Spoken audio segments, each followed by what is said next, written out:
সুপ্রিয় দর্শক আসসালামু আলাইকুম। আজকে আবারও হাজির হয়ে গিয়েছি কফি লাভার ভাই ও বোনেদের জন্য প্রিয় কফির রেসিপি নিয়ে। বাসায় বসে একদম ক্যাফের চাইতেও অধিক স্বাদের কফি অল্প খরচে অল্প সময়ে একেবারে ঝটপট তৈরি করে খাওয়া যায়। তো এই কফিটি আমি একদম ক্যাফে স্টাইলে খুব তাড়াতাড়ি তৈরি করে ফেলেছি। তো চলুন দেখে নিই এই কফিটি আমি কিভাবে তৈরি করেছি। তো দর্শক, আমার এই ভিডিওটি যদি ভালো লাগে তাহলে লাইক দিতে ভুলবেন না।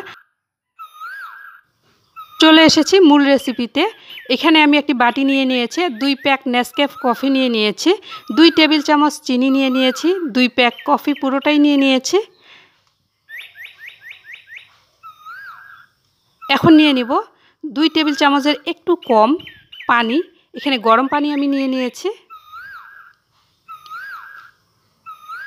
এখন একটি হ্যান্ড উইক্স দিয়ে আমি খুব ভালো করে ফেটিয়ে নিব বা বিট করে নিব।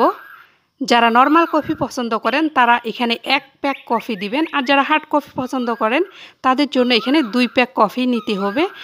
যারা চিনিটা একটু বেশি পছন্দ করেন তাদের জন্য এখানে 3 টেবিল চামচ চিনি অ্যাড করে দিবেন। যারা চিনি হালকা চিনি পছন্দ করেন তারা 2 টেবিল চামচ চিনি অ্যাড করে দিবেন, বা যেমন চিনি খান ঠিক ততটুকু চিনি অ্যাড করে দিবেন।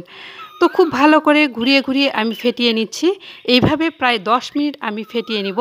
এতে করে খুব ভালো করে একটি ফোমি ভাব চলে আসবে। তো দেখতেই পাচ্ছেন আমার প্রায় ফোম হয়ে গিয়েছে। এদিকে চুলায় একটি প্যান বসিয়ে নিয়েছি, আর এখানে 1 পোয়ার একটু বেশি প্রায় 300 ml আমি লিকুইড দুধ, গরুর দুধ নিয়ে নিয়েছি, আর খুব ভালো করে জাল করে নিচ্ছি। দুধটিকে যত বেশি ঘন করে নেবেন কফিটা তত বেশি খেতে ভালো লাগবে। আমি এখানে একেবারে লো আঁচে চুলার উপরে এই দুধটিকে বসিয়ে রাখবো। দুধটিকে আমি একটু ঘন করে জাল করে নিব। চাইলে এখানে আপনারা 1 প্যাক বা 2 টেবিল চামচ পাউডার মিল্ক এর সাথে অ্যাড করে দিতে পারবেন।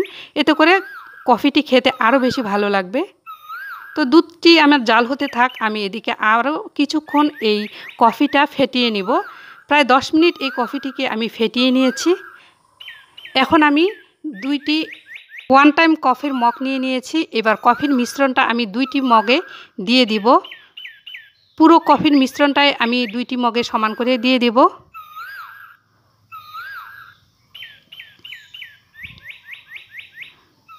এদিকে চুলায় যে আমি দুধটি বসিয়ে দিয়েছি সে দুধটিকে ঘন করে জাল করে নিয়েছি।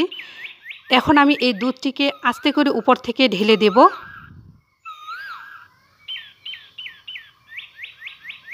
দেখতেই পাচ্ছেন কত সুন্দর ফেনা উঠে এসেছে।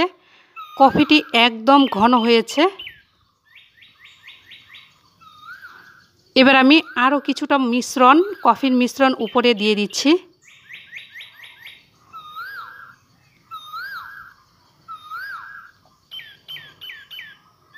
একটি চামচ দিয়ে খুব ভালো করে নেড়েচেড়ে মিশিয়ে নেব।